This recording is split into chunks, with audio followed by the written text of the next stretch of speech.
Welcome back friends. Welcome back to another video session from this channel. So in this video session we will be studying regarding the various post-transcriptional modifications which are observed in case of eukaryotes. Is it clear?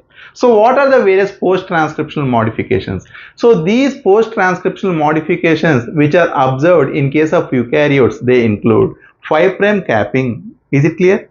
5' capping, RNA splicing and 3' tailing. So let me write it on the board. What are those? 5' capping,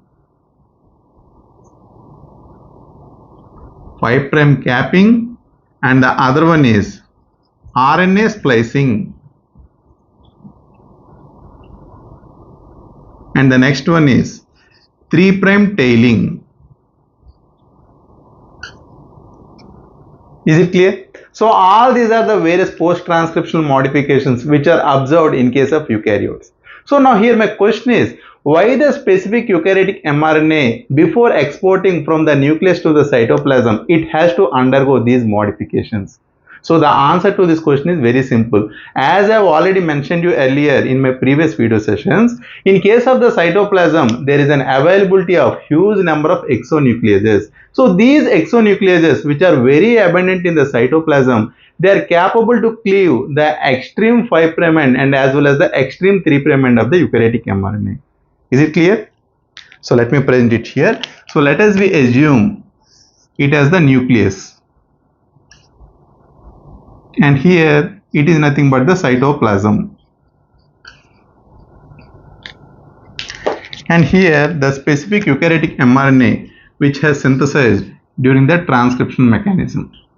So here the specific eukaryotic mRNA before exporting from the nucleus to the cytoplasm, it has to undergo these modifications because in case of the cytoplasm there is an availability of huge number of exonucleases.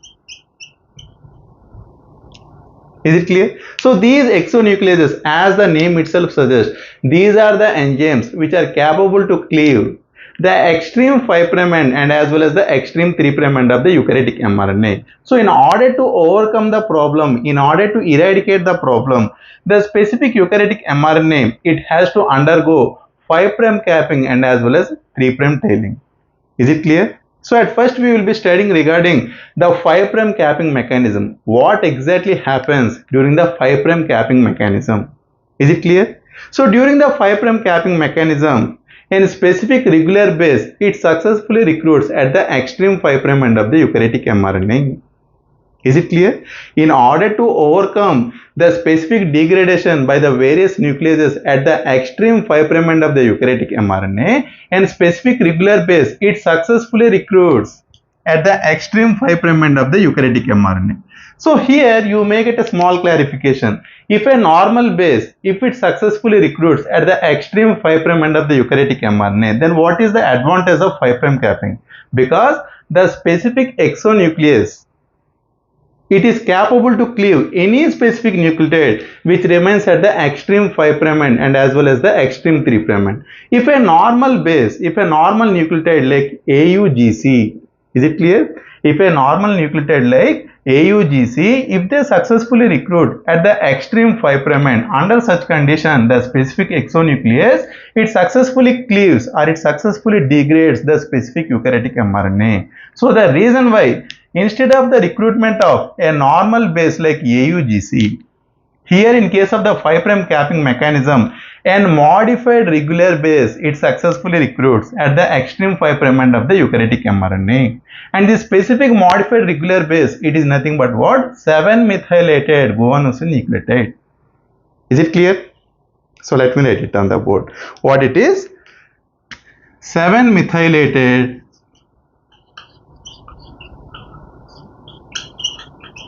guanosine nucleotide. Guanosine nucleotide. Is it clear? So if the 7-methylated guanosine nucleotide, if it recruits at the extreme 5' end of the eukaryotic mRNA, under such condition, the specific exonuclease, it is unable to cleave, it is unable to degrade the extreme 5' end of the eukaryotic mRNA. Is it clear? So for your better understanding, let me present you the 7 methylated guanosine nucleotide which successfully recruits at the extreme 5' end of the eukaryotic mRNA. So here, let us we assume it has the purine ring structure. Purine ring structure, right?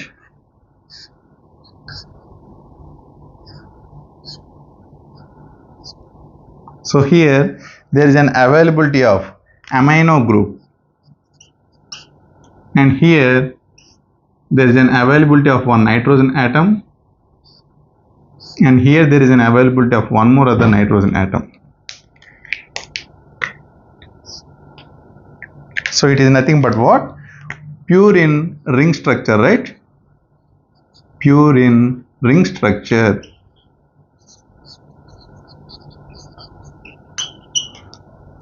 And here there is an availability of one ribose sugar.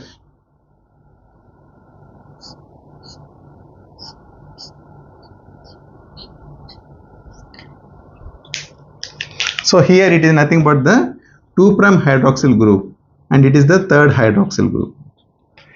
Is it clear? And here there is an availability of CH2 group, and all these are the 3 phosphate moieties, right?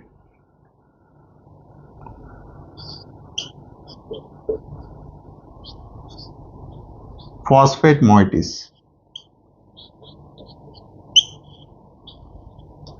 And these are indicated by alpha, beta and gamma. So here at the 7th position of the specific guanosine nucleotide, the methyl group, it is successfully recruited here. Is it clear? At the 7th position of the nitrogen atom, which is a part of the guanosine nucleotide, the methyl group, it successfully recruits here. In order to recruit the methyl group at the 7th position of the guanosine nucleotide, a specific enzyme termed as methyl transferase, it is required. Is it clear? So by taking the advantage of an enzyme termed as methyl transferase, the specific methyl group, it successfully recruits to the nitrogen atom which is present at the 7th position of the guanosine nucleotide. Under such condition, the specific guanosine nucleotide, it is modified into, or it gets successfully modifies into 7 methylated guanosine nucleotide. Is it clear? Methyl group, right? And it is termed as what? 7 methylated guanosine nucleotide.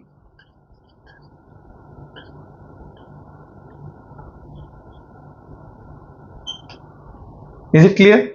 So here the specific methyl group, it is derived from S-adenosyl methionine. So here the S-adenosyl methionine, it acts as a precursor for the methyl group. By taking the advantage of S-adenosyl methionine, here the specific methyl group, it successfully recruits to the nitrogen atom which is present at the 7th position of the guanosine nucleotide. So here during the 5' capping mechanism, the 7 methylated guanosine nucleotide, it successfully recruits at the extreme 5' end of the eukaryotic mRNA, and it is nothing but what? 5' capping. Is it clear? So let me show you the extreme 5' end of the eukaryotic mRNA, right? And all these are the various nucleotides.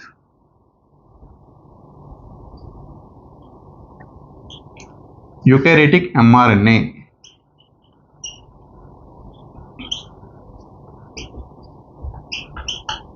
So here, in order to organize the specific capping mechanism or the capping process, the specific mechanism or the specific process, it takes the advantage of an enzyme, and that specific enzyme, it is nothing but what? Capping enzyme. Is it clear? So here the capping enzyme, it is successfully synthesized from the alpha C-terminal domain of the RNA polymerase 2. The alpha C-terminal domain of the RNA polymerase 2, it is responsible for the successful synthesis of the specific capping enzyme, and here the specific capping enzyme, it is a dimer. Is it clear? So let me show it here. Alpha C-terminal domain of the RNA polymerase 2, it synthesizes a specific capping enzyme, and here the specific capping enzyme, it is a dimer. That means it possesses 2 identical subunits. So what are the two identical subunits here? The two identical subunits which is a part of the capping enzyme, it is nothing but what? Phosphohydrolase. Is it clear? Phosphohydrolase, and the other one is nothing but what? Guanyl transferase. Is it clear? So what are those? Phosphohydrolase, and the other one is guanyl transferase. Guanyl transferase.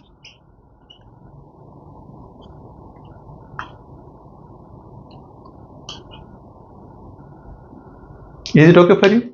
So here at the very beginning of the 5' capping mechanism, by taking the advantage of an enzyme termed as phosphohydrolase. So as the name itself suggests, phosphohydrolase, that means this is the specific enzyme which is responsible for cleaving of the specific phosphate moiety. So the reason why it is termed as what? Phosphohydrolase. So at the extreme 5' end of the eukaryotic mRNA, likewise the DNA, the specific RNA, it possesses some common nucleotides like AUGC. So let us be assume at the extreme 5' end of the eukaryotic mRNA, there is an availability of a specific nucleotide. So likewise the common nucleotide, the specific nucleotide which is present at the extreme 5' end of the eukaryotic mRNA, it possesses 3 phosphate moieties. Is it clear? So let us be assume here the specific nucleotide which possesses or which contains 3 phosphate moieties. So here it is indicated by alpha, beta and gamma. So here in the presence of an enzyme termed as phosphohydrolase. So phosphohydrolase, it is the specific enzyme which is responsible for cleaving the gamma phosphate of the very adjacent nucleotide which is present at the extreme 5' end of the eukaryotic mRNA. Is it clear? In the presence of phosphohydrolase, here the gamma phosphate which is a part of the specific nucleotide which is present at the extreme 5' end of the eukaryotic mRNA, it successfully cleaves. So once when the gamma phosphate, when it successfully cleaves here, is it clear? Once when the specific gamma phosphate, when it successfully cleaves by taking the advantage of an enzyme termed as phosphohydrolase, under such condition, now here the gamma phosphate which is a part of the 7-methylated guanosine nucleotide, it successfully recruits here. And here in order to recruit the gamma phosphate of the 7-methylated guanosine nucleotide at the extreme 5' end of the eukaryotic mRNA, the specific mechanism or the specific process, it takes the advantage of an enzyme, and that specific enzyme, it is nothing but what? Guanyl transferase. So in the presence of an enzyme termed as guanyl transferase, the 7-methylated guanosine nucleotide, it successfully recruits at the extreme 5' end of the eukaryotic mRNA. Is it clear? What it is? Guanyl transferase.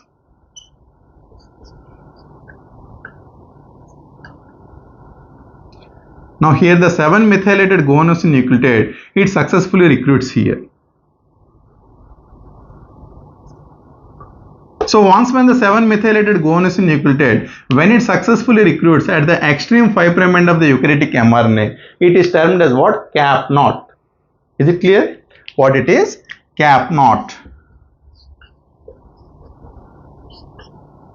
So in addition to the cap knot, in case of certain living organisms, there is an availability of some more other capping mechanisms or some more other capping process, and these are nothing but what? Cap1 and Cap2. So what is Cap1?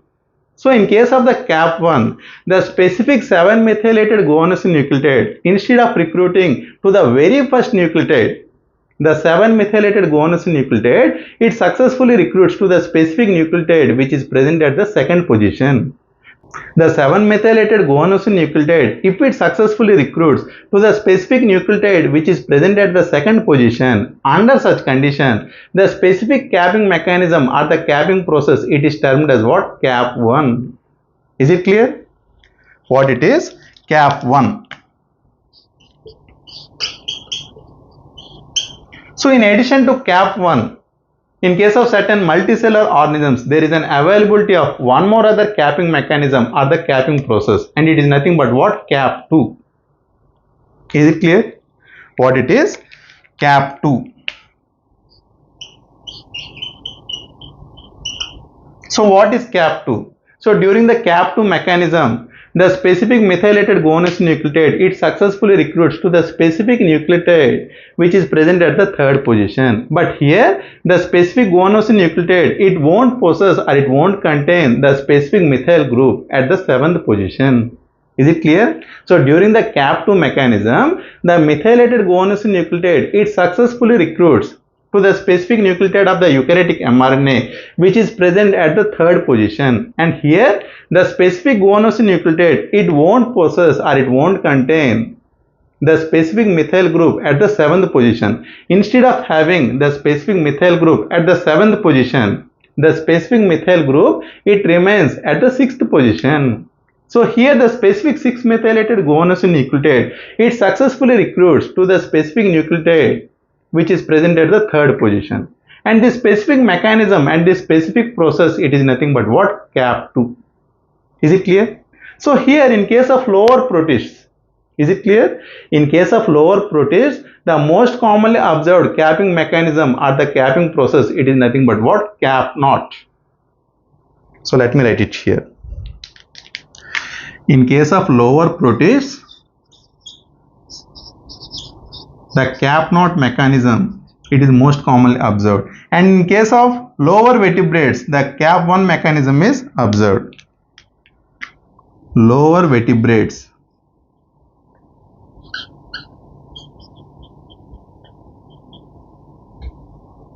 is it clear? And in case of higher vertebrates, the specific Cap2 mechanism, it is most commonly observed. Higher vertebrates.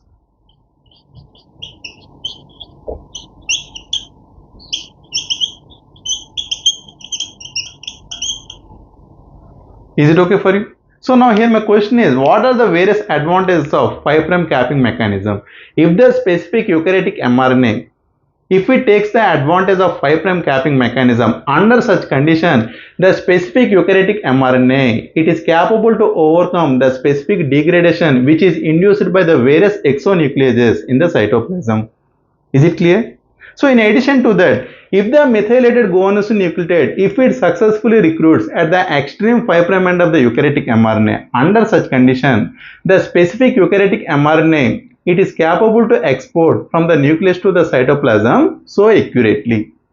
Is it clear? And in addition to all these views, in addition to all these things, in case of the eukaryotic mRNA, if it undergoes 5' capping mechanism, under such condition, if the methylated guanose nucleotide, if it successfully recruits at the extreme 5' end of the eukaryotic mRNA, under such condition, the small subunit of the ribosome, it is capable to recognize the 5' end of the eukaryotic mRNA so accurately. Is it clear? During the translation mechanism, the specific eukaryotic mRNA, it exports from the nucleus to the cytoplasm. In order to organize the translation mechanism, the small subunit of the ribosome, it has to recruit to the eukaryotic mRNA. In order to recruit to the eukaryotic mRNA, the small subunit of the eukaryotic ribosome, it takes the advantage of the methylated guanose nucleotide which is recruited at the extreme 5' end of the eukaryotic mRNA. So all these are the various advantages of 5' capping mechanism which is most commonly observed in case of eukaryotic mRNA.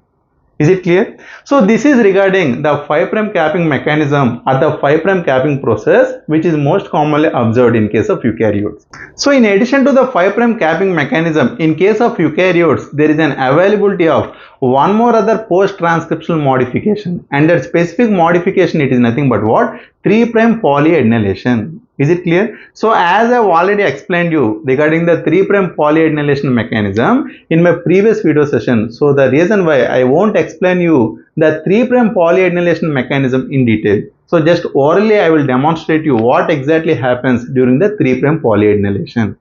Is it clear? So let me erase the things here. So during the 3' polyadenylation mechanism or the polyadenylation process, multiple adenosine nucleotides, they successfully recruit at the extreme 3' end of the eukaryotic mRNA. Is it clear? And that specific mechanism and that specific process, it is nothing but what? 3' polyadenylation. Is it clear?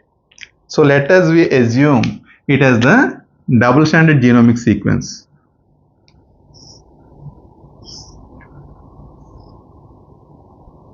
and here it is nothing but the 3' end, and here it is nothing but the 3' end. It is nothing but the 5' end. So all these are the various nucleotides, right? So here the RNA polymerase enzyme, RNA polymerase 2, it has successfully recruited here, and it is nothing but what? TF2S. So once when the RNA polymerase enzyme, when it is about to reach the termination site of the double-stranded genomic sequence, is it clear? When the RNA polymerase 2 enzyme, when it is about to reach the termination site of the double-stranded genomic sequence, under such condition, the alpha C-terminal domain of the RNA polymerase 2, it is responsible for the successful synthesis of certain 3' processing enzymes, and these 3' processing enzymes, they are nothing but what? Cleavage polyadenylation specificity factor. Is it clear? So what are those? Cleavage polyadenylation specificity factor, and the other one is cleavage stimulation factor, and the other factor is cleavage factor 1 and cleavage factor 2. Is it clear? So once when the alpha C-terminal domain of the RNA polymerase 2, when it successfully synthesizes the 3' processing enzymes, under such condition, the processivity nature of the RNA polymerase 2, it decreases drastically. Is it clear? Once when the alpha C-terminal domain of the RNA polymerase 2, when it synthesizes the certain 3' processing enzymes, under such condition, the processivity nature of the RNA polymerase 2, it reduces drastically. Under such condition, the RNA polymerase 2, it is unable to incorporate the RNTP so accurately. Is it clear? So once when the processivity nature of the RNA polymerase 2, when it reduces instantly, under such condition, synthesis of the mRNA, it successfully inhibits that. Is it clear? So here, in order to cleave the nascent eukaryotic mRNA, the specific mechanism, the specific process, it takes the advantage of a specific factor, and that specific factor, it is nothing but what? Cleavage factor. Is it clear? What it is? Cleavage factor.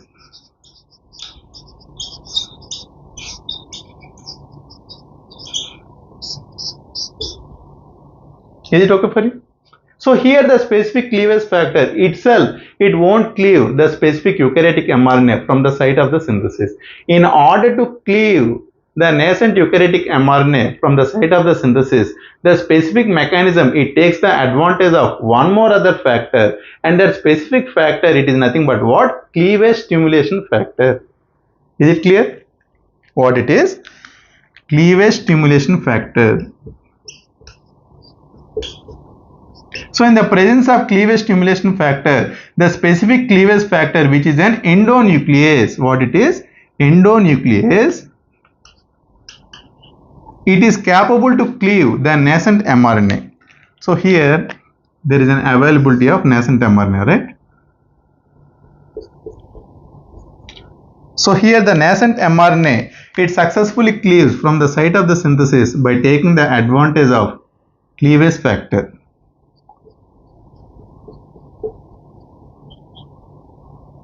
Is it clear?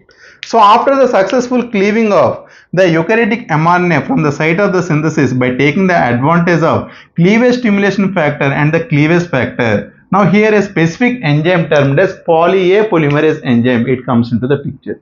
Is it clear? Under the supervision of a specific factor termed as cleavage polyadenylation specificity factor, a specific enzyme termed as poly A polymerase enzyme, it comes into the picture. And this specific poly A polymerase enzyme, it is a template independent enzyme. That means without taking the advantage of template, the specific poly A polymerase enzyme, it is capable to recruit the multiple nucleotides here. Is it clear? What it is? Poly A polymerase.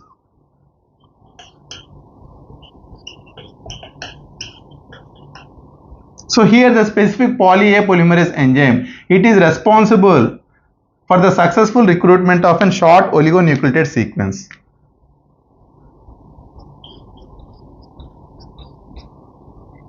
Is it clear? So after the successful addition of a short oligonucleotide sequence by the poly A polymerase enzyme, in the very next step, one more other factor it comes into the picture, and it is nothing but what? Polyadenylation binding protein. This specific polyadenylation binding protein, it is the specific factor which is responsible for the successful recruitment of multiple adenosine nucleotides at the extreme 3' end of the eukaryotic mRNA. Is it clear? So let us assume it has the 5' end again.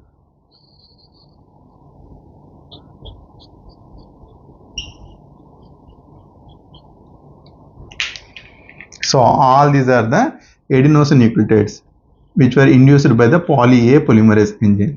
Then after, in the presence of polyadenylation binding protein, multiple adenosine nucleotides they successfully recruit here, around 200 to 250 adenosine nucleotides. Adenosine nucleotides. 200 to 250 adenosine nucleotides they successfully recruit here by taking the advantage of polyadenylation binding protein. So with this, the 3' polyadenylation mechanism, it is successfully organized in case of the eukaryotes. So for your better understanding of the 3' polyadenylation, I request you people to watch my previous video session so that easily you can understand what exactly happens during the 3' polyadenylation mechanism. So this is regarding the various post-transcriptional modifications which occur in case of the eukaryotes. So I hope that this video will help you a lot. So if you like this video, just hit the like button and share it to your friends. And I remember you people to subscribe my channel for getting more and more videos what I make day to day. Thank you.